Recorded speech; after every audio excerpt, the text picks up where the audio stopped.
Bismillahirrahmanirrahim. Assalamualaikum warahmatullahi ta'ala wabarakatuh. Alhamdulillahi rabbil alamin. Wa sallallahu ala sayyidina Muhammadin wa ala alihi wa sahbihi wasallam, amma ba'du.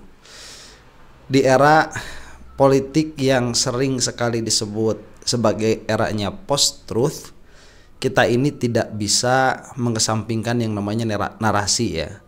Karena orang-orang itu, sebagaimana dikatakan oleh orang-orang yang mengatakan bahwa sekarang ini adalah post-truth, kebenaran itu sudah tidak dipentingkan lagi.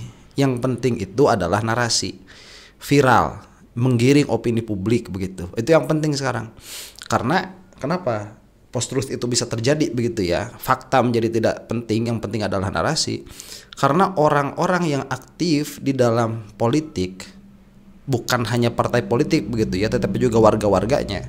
Orang yang aktif di dalam politik itu sudah tidak memiliki nalar berpikir yang baik, sehingga fakta itu tidak menjadi sesuatu komoditas yang berharga begitu. Yang berharga sekarang adalah narasi. Makanya banyak sekali para pelaku politik praktis itu yang mengeluarkan dana besar-besaran untuk mempengaruhi opini publik. Dan itu kita lihat sekarang di dalam diri Pak Jokowi misalkan. Jokowi itu tidak sibuk mengeluarkan ijazah aslinya sebagai data dan fakta begitu ya. Nih ijazah saya. Tidak. Tetapi beliau ini bermain di dalam narasi ijazah itu. Itulah yang dilakukan sekarang, membangun citranya kembali dari situ. Itulah yang dilakukan oleh Pak Jokowi.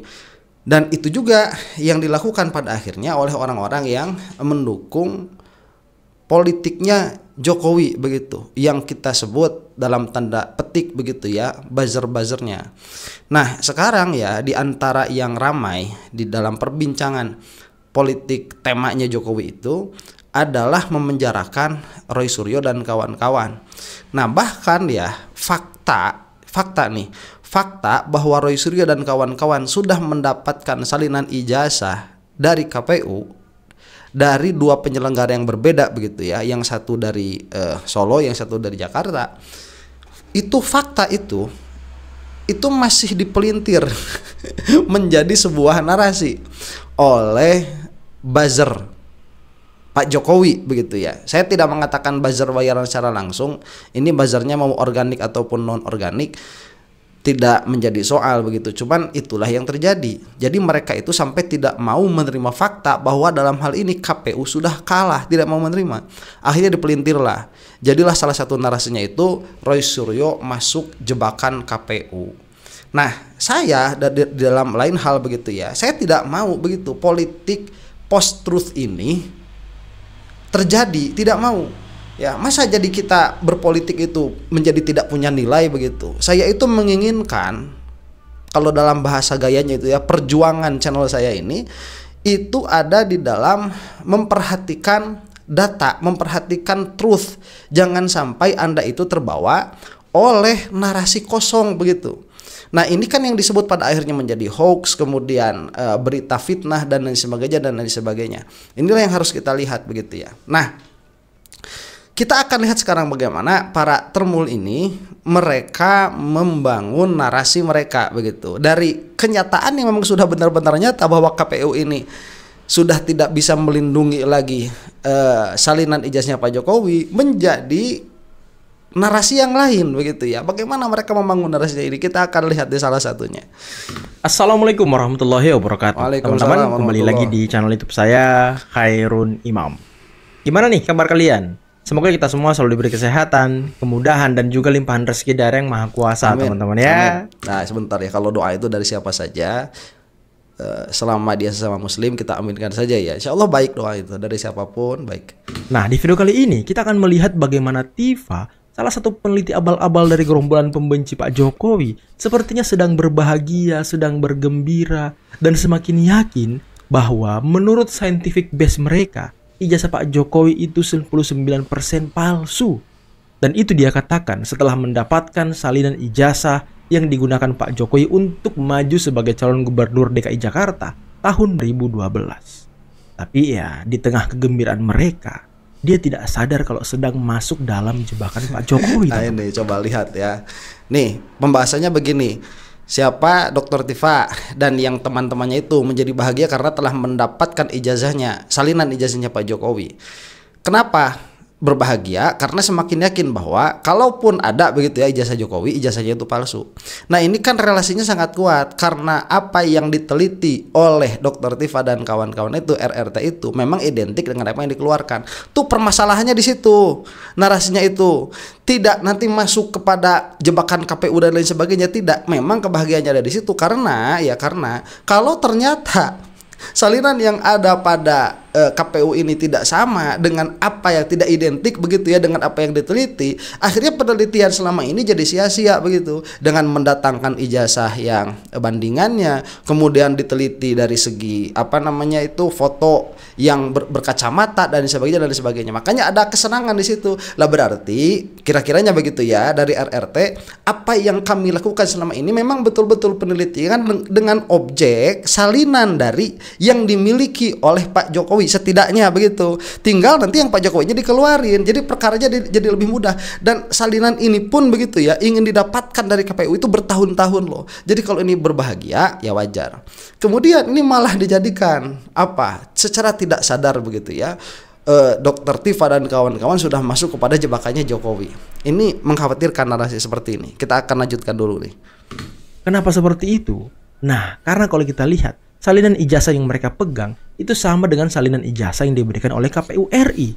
Dan katanya sekarang mereka sedang menunggu salinan ijazah dari KPU Solo yang digunakan Pak Jokowi ketika maju sebagai wali kota.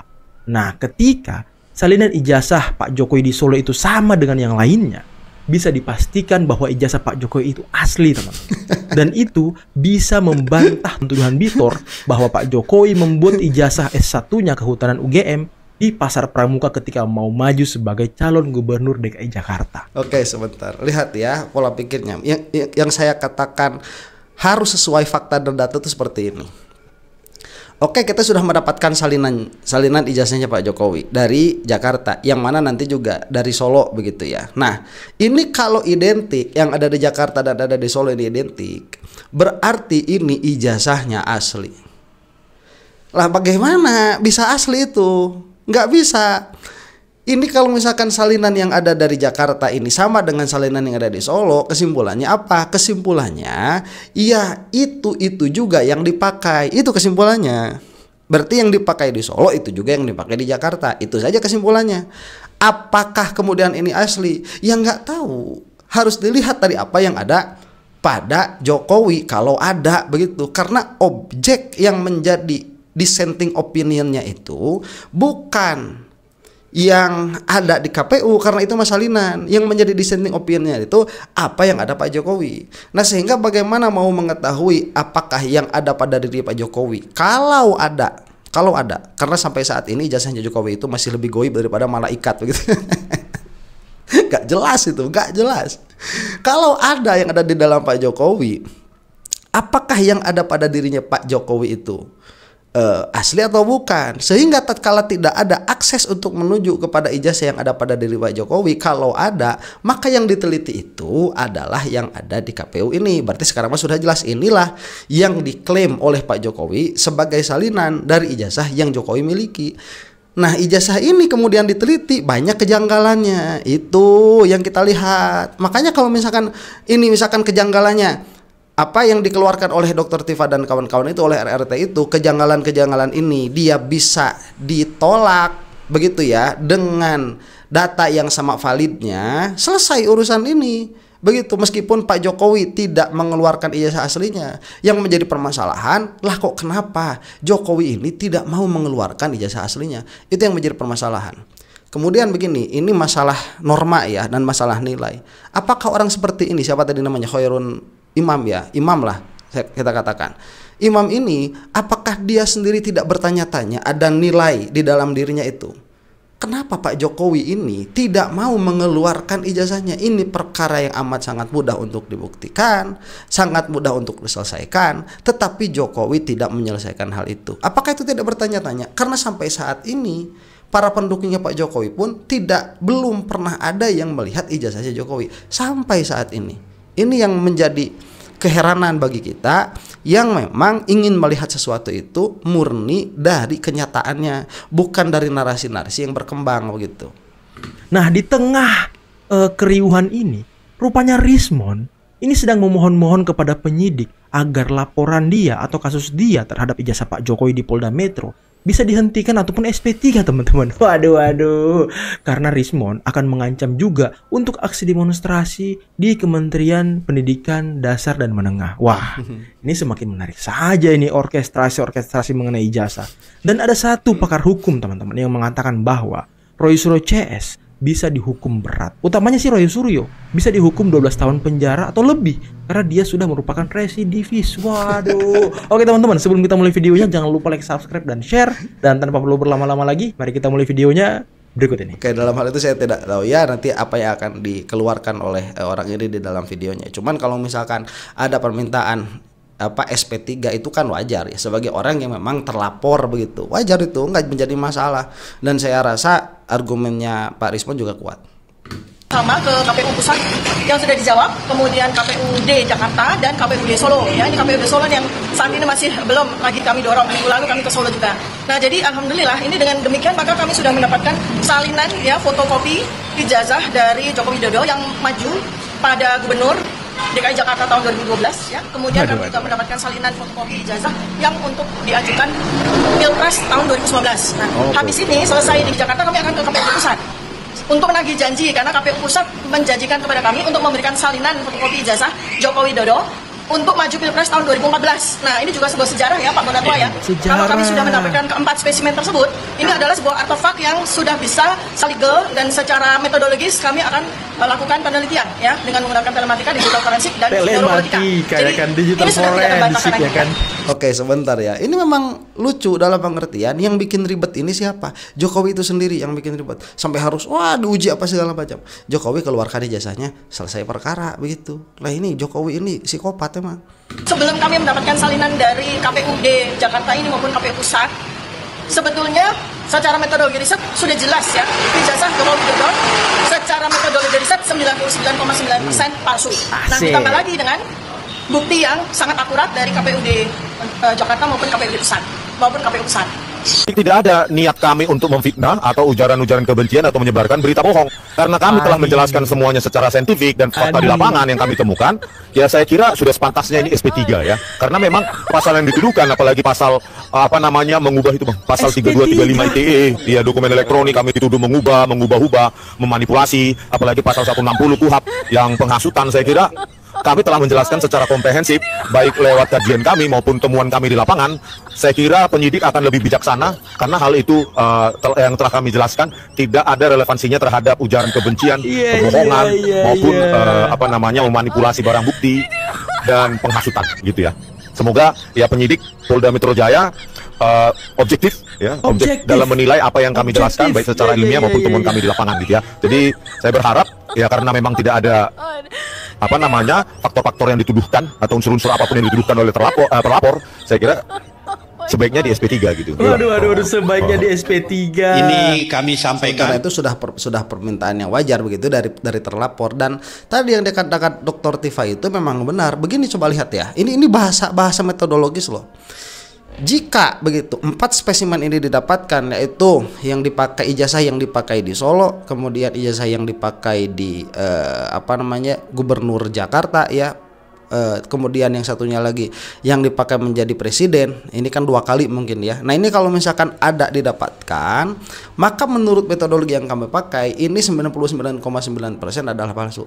Ya itu wajar karena memang itu metodologi yang dipakai. Apakah itu nanti begitu kenyataannya? Ya belum tentu juga begitu, belum tentu juga. Kenapa? Karena tadi sekali lagi yang dijadikan objek di sini adalah salinan atau salinan dari ijazah yang diklaim oleh Pak Jokowi sebagai miliknya Pak Jokowi. Nah, kalau kita memperhatikan yang aslinya, itu kan yang Pak Jokowinya itu yang harus diteliti sebetulnya. Kalau kita mau memastikan, itu harus diteliti. Nah, yang mana kemudian apabila yang diteliti adalah salinan dari apa yang diklaim sebagai Pak Jokowi sebagai miliknya Pak Jokowi, nanti yang menjadi objek penelitiannya itu apa? Misalkan nanti ya di dalam apa namanya legalisir begitu. Ini legalisirnya kapan, oleh siapa, kemudian apakah betul dokumen ini masuk kepada KPU pada tahun sekian, yang mana di sana nanti tidak ada manipulasi begitu dan lain sebagainya. Nah, ini kan juga akan menjadikan sebuah kecurigaan publik, kenapa selama ini KPU itu menutupi hal itu. Juga akan keluar permasalahan-permasalahan dan spekulasi-spekulasi yang lain, yang mana menjadi lucu. Ini ya tadi disebut sebagai artefak.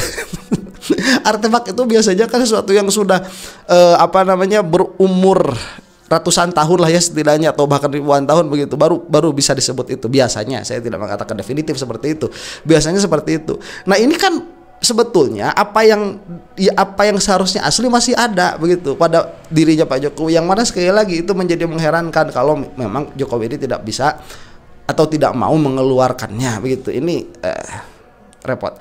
Nah, kemudian Pak Arisman tadi sudah mengatakan lebih baik di SP3, ya memang lebih baik demikian ya, karena ini mah namanya juga penelitian, mereka punya metodologi. Kalau misalkan kita masuknya di dalam narasi, ya lawan dengan narasi yang sama, biar kita juga cerdas begitu loh. Apakah metodologi yang dipakai oleh Dr. Tifa dan kawan-kawan ini valid atau tidak, kan tinggal di situ saja pembicaraannya. Ya jangan masuk ranah-ranah polisi seharusnya. Dan ini yang mana saya bilang sekali lagi, seharusnya termul ini mereka khawatir akan keadaan seperti ini, terlepas dari mereka mendukung Pak Jokowi atau tidak, karena ini adalah sebuah upaya untuk mematikan demokrasi dan mematikan kebebasan berpendapat begitu. Mohon Apa ini? berkenan meneruskan kepada Pak Joko Widodo, Presiden terpilih kita. Mudah-mudahan ini semua bermanfaat. Oh, ini video ketika Pak Jokowi terpilih sebagai Demikian presiden tadi ya? kita menyaksikan bersama-sama. Tahun 2014. Langsung diserahkan kepada Mas Anies ya.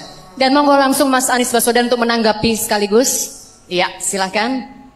Terima kasih Pak Bambang Kesowo dan Bapak-Bapak Ibu yang terlibat di dalam proses penyusunan ini.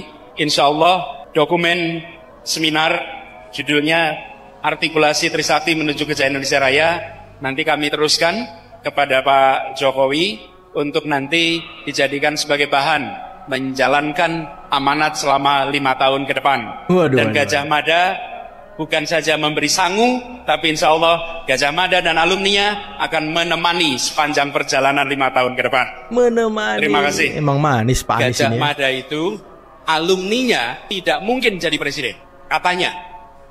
Sampai nama universitasnya diganti menjadi Universitas Hayamuruk, katanya gitu. Dan sekarang tahun ini kita buktikan alumni Gajah Mada bisa menjadi presiden di Indonesia. Waduh, dengan bangganya Mas Anies ya. Jadi kita semua tahu bahwa Gajah Mada adalah universitas yang mempersatukan Indonesia. Kalau pergi ke seluruh ada pihak yang kalah pemilu. Nah, itu di dalam tulisannya kan tadi begitu ya. Ini Anies sendiri mengatakan bahwa ijazahnya Jokowi itu asli. Anies sendiri mengatakan bahwa Jokowi itu sendiri adalah lulusan UGM.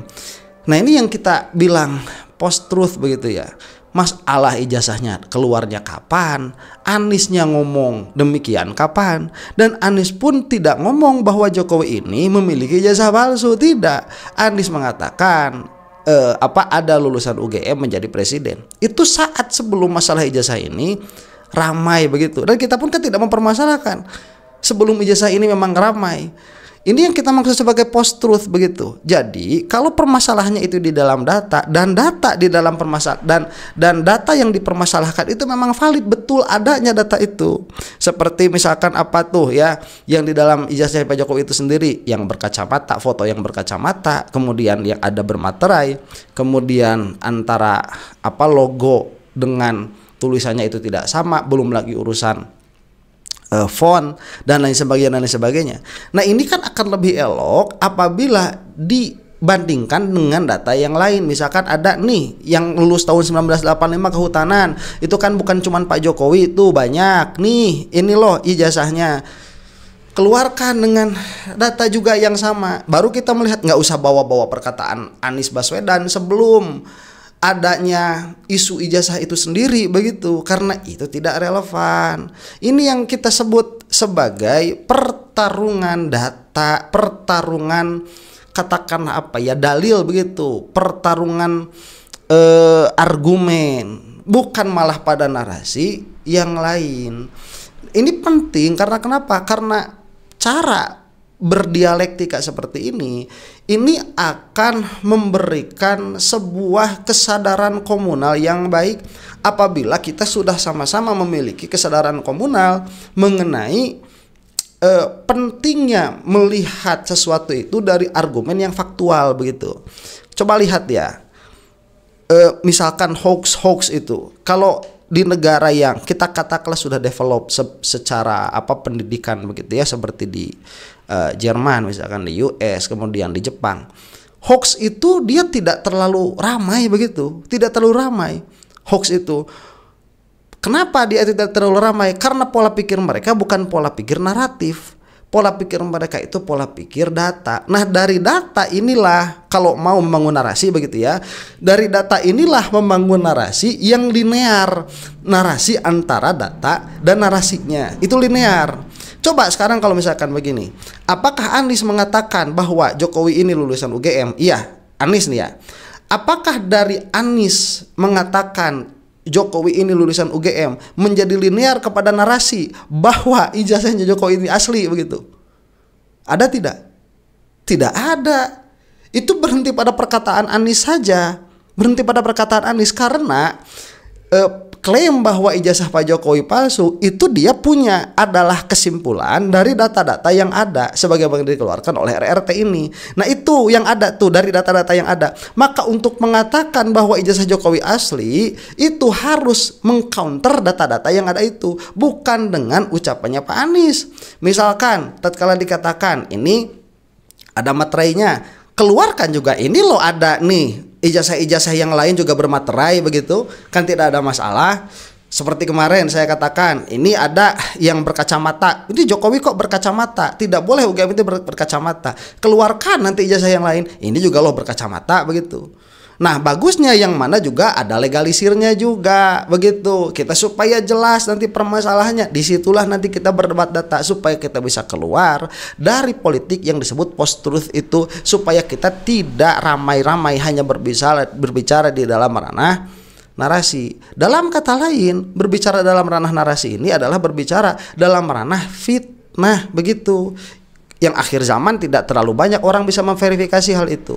Pihak yang kalah pilpres di 2024 adalah mereka yang berupaya untuk terus merenggangkan hubungan politik antara Prabowo Subianto dengan Pak Jokowi. Apa yang kemudian bisa kita simpulkan, bisa kita tafsirkan terkait dengan pernyataan Waketum Projo Freddy Damanik yang mengatakan bahwa ada pihak tertentu, terutama yang kalah pemilu, berupaya untuk menjauhkan Jokowi dengan Pak Prabowo Subianto.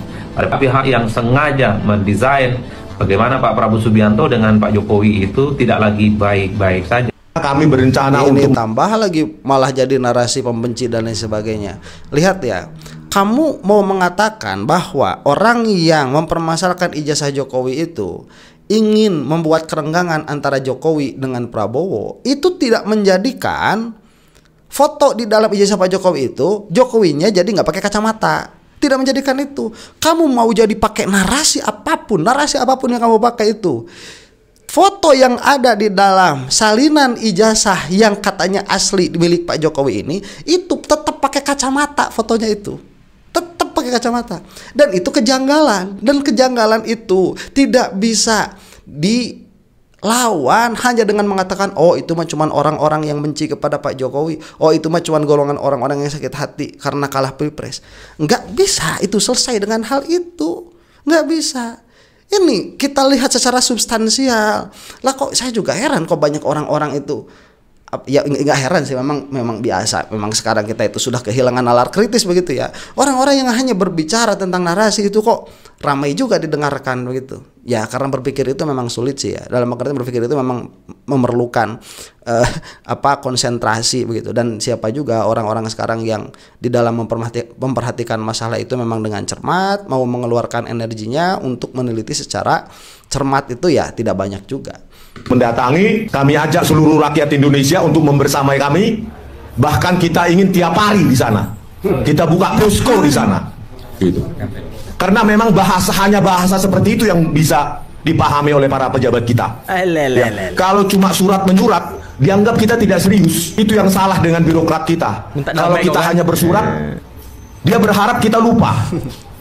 Hanya bahasa teriakan-teriakan di depan gedungnya mungkin yang bisa dipahami mereka. Oleh karena itu, bagi seluruh rakyat Indonesia, minggu depan ya kami umumkan, kalau tidak ada jawaban komprehensif dari Kemdikdasmen, ayo kita sama-sama menuntut transparansi dari Kemdikdasmen. Oke, sekian dulu, terima kasih. Rakyat Indonesia, siapa yang jadi pengikut Rismon? Coba komen di bawah ya. Ada nggak yang ikut pengikut Rismon ini? Tadi dia bilang seluruh rakyat gitu ya kan? Pede banget dia ngomong-ngomong seluruh rakyat.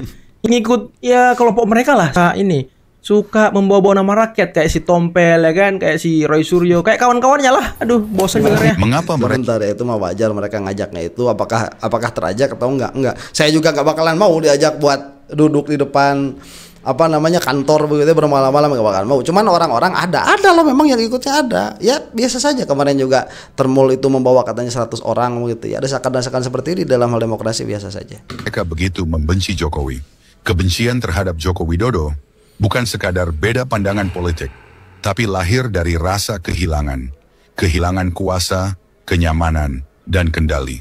Jokowi datang bukan dari istana, bukan dari darah biru politik. Ia datang dari Solo, dari rakyat biasa. Dan justru itu yang membuat sebagian elit merasa terganggu. Selama puluhan tahun mereka hidup dari sistem lama. Sistem yang memberi untung tanpa kerja nyata. Lalu datang seseorang yang merombak semua permainan. Proyek rente dipotong, jalur gelap ditutup, tambang dan industri dikelola untuk negeri sendiri. Yang dulu mudah kaya, kini harus bersaing. Yang dulu berkuasa, kini tersisih.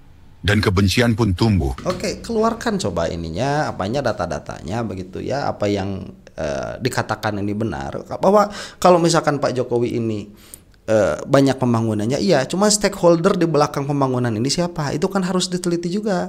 Yang mana ya, untuk kita yang memang cermat melihat itu, kita melihat stakeholder di belakangnya itu oligarki.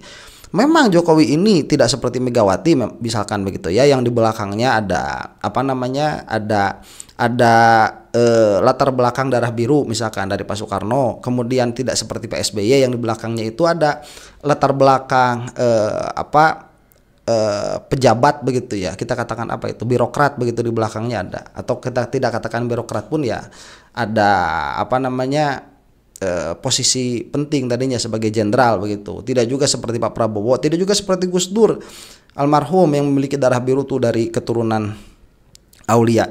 Jokowi ini memang antah berantah begitu ya. Kita katakan politikus dari pinggir kali ini Jokowi itu. Cuman jangan lupa juga Jokowi itu tidak akan bisa seperti itu kalau di belakangnya tidak ada kekuatan-kekuatan. Nah, ini permasalahannya, di belakang Jokowi ini siapa yang mendesain gitu. Itu yang akhirnya ramai menjadi ada 9 naga dan lain sebagainya. Tetapi memberikan ilusi kepada orang-orang seperti ini bahwa Jokowi itu adalah pemimpin yang dari bawah begitu ya, dari pinggir kali, dari gorong-gorong, kemudian jadilah pemimpin untuk menghancurkan semua tatanan yang sudah ajak begitu. Nah, ini delusional itu kalau di dalam kitab suci nanti disebutnya Dajjal yang seperti itu ya, karena memberikan delusi, karena di belakangnya ini pada akhirnya ada kekuatan yang lebih busuk daripada kekuatan-kekuatan yang tadi di belakangnya Jokowi ini. Kalau yang Mahdi yang betul-betul Mesayah begitu ya, penyelamat, itu dia berdiri sendiri, tidak ada di belakangnya itu. Yang dalam arti lain kalau dalam politik itu independen begitu. Itu loh, jadi cara berpikirnya gimana. Kita lanjutkan nanti karena ini akan semakin menarik ya. Wallahu taala alam bisawab. Mudah-mudahan kita adalah magfirahnya Allah taala. Assalamualaikum warahmatullahi taala wabarakatuh.